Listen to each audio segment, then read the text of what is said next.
ជំរាបសួរពុកម៉ែបងប្អូនអរគ្នាថ្ងៃនេះចេញវីដេអូញ៉ាំមីការ៉េមីកំប៉ុងបុកការ៉េណាហ្នឹងហើកម្រិតហឹរខ្លាំងជាមួយនឹង sting ទំចេញថ្មី sting ពណ៌ស្វាយយើងហ្នឹងពុកម៉ែបងប្អូនអរគ្នាសាក់ញ៉ាំមិនមានអីឆ្ងាញ់របស់គេមុននឹងយើងបានញ៉ាំមីហ្នឹងយើងត្រូវទៅទិញដល់កន្លែងគេសិនខ្ញុំស្រឡឹងមើលយូរទៅអត់ដឹងថាយកពណ៌ណាវាមានពណ៌ក្រហមពណ៌លឿងពណ៌ខ្មៅហើយខ្ញុំក៏សម្រេចចិត្តយកពណ៌ខ្មៅឲ្យហឹរខ្លាំងហើយតមកខ្ញុំក៏ទិញ sting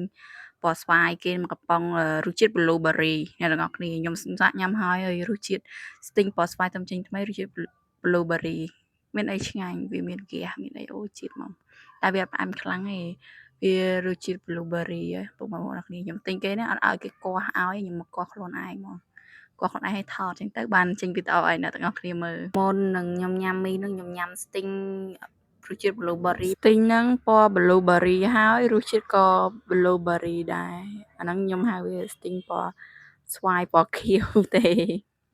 តែវាមានជាតិហ្គាសតិចតិចវាសាវាអត់ផ្អែមខ្លាំងអានេះមីយើងកំងបានហើយមិនខ្ញុំញ៉ាំsting ពណ៌ស្វាយយើងសិនហ្នឹងដោយសារចាំមី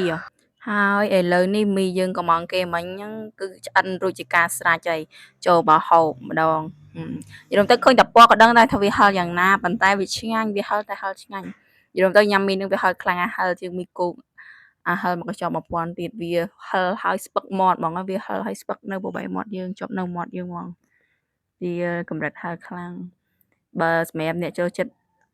ហឹរញ៉ាំមីនឹងត្រូវដែរបើអ្នកអត់សូវចេះហឹរទេយកពណ៌ខៀវអីច្រឡំពណ៌ខៀវយកពណ៌ក្រហមឬក៏ពណ៌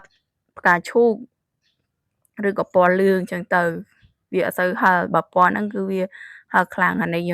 ខ្ញុំហឹរយ៉ាងណាក៏ខ្ញុំព្យាយាមញ៉ាំអត់ដែរដោយសារខ្ញុំត្រូវទិញវាណាមួយមីនឹងវាថ្លៃអញ្ចឹងឯងត្រូវញ៉ាំឲ្យអស់តែចង់ប្រាប់ថាញ៉ាំចប់វាហឹរខ្លាំងហើយឡើងសិតសក់ចង់យំហ្មងដោយសារមីនឹងហឹរខ្លាំងហើយ sting វិញញ៉ាំឲ្យបឺតយកបឺតឲ្យចាក់ទឹកថែមចូលទៀតដោយសារមីនឹងវាហឹរពេកវាហឹរខ្លាំងណាមួយក៏អត់សូវចេះហឹរហើយមីនឹងញ៉ាំ2នាក់មកប៉ុងនឹង2នាក់បងប្អូនខ្ញុំមួយទៀតបងប្អូនខ្ញុំហ្នឹងក៏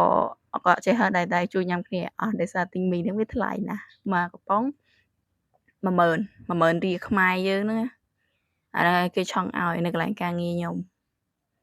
ហើយពុកមកបើអានេះខ្ញុំធ្លាប់ចូលទៅម៉ាតវិញអាហ្នឹងនៅក្នុងម៉ាតអត់តនេះហ្នឹងមកកំប៉ុង8000គេដាក់$2ប៉ុន្មានសេននេះដូច$2 2សេនហ្នឹងខ្ញុំភ្លេចបានខ្ញុំបានចូលទៅសារទំនើបឃើញនេះញ៉ាំប្រើញ៉ាំ sting ខៀវប្រើញ៉ាំ sting ខៀវប្រើបឺតយកអាហ្នឹងពេលខ្ញុំញ៉ាំ sting ខៀវហ្នឹងចិត្តអស់ហ្នឹងអាហ្នឹងមីអត់តអស់មីនៅសល់ទៀតវាហឹរខ្លាំងហើយវីដេអូយើងហ្នឹងគឺមានតែប៉ុណ្្នឹងទេបាយជួបគ្នាវីដេអូក្រោយមួយទៀត